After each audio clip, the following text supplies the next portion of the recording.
Sesin kulağımda, her gün deli edir məni sualım var. Niye məni üzürsən gözəl qız? Niye koyup getdin ki yalnız? Amma ki xoşdur xəyalın, günəşlə təndir kamalın. Səninlə var həyəcanın, həyatın.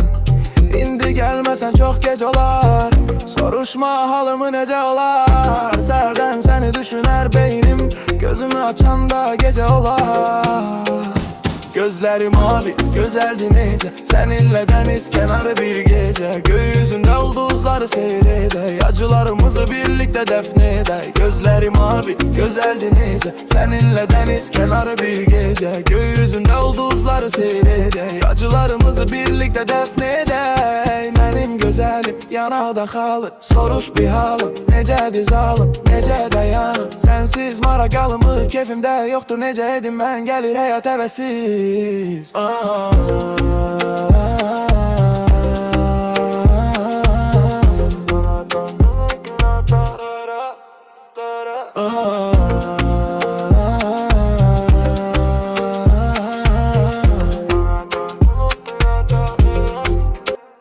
Sesin kulağımda, her gün deli edir məni sualım var.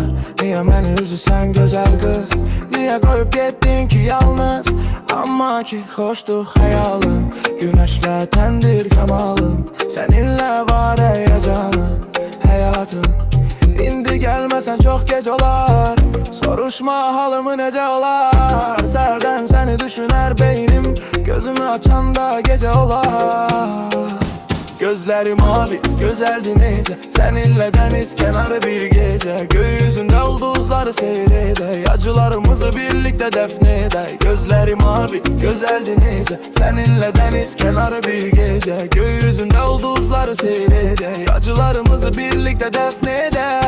Benim güzelim yanada kalır, soruş bir halım, necədir zalım, necə dayanım. Sensiz marakalımı keyfimde yoktur, necə edim ben gelir həyat həvəsi. Oh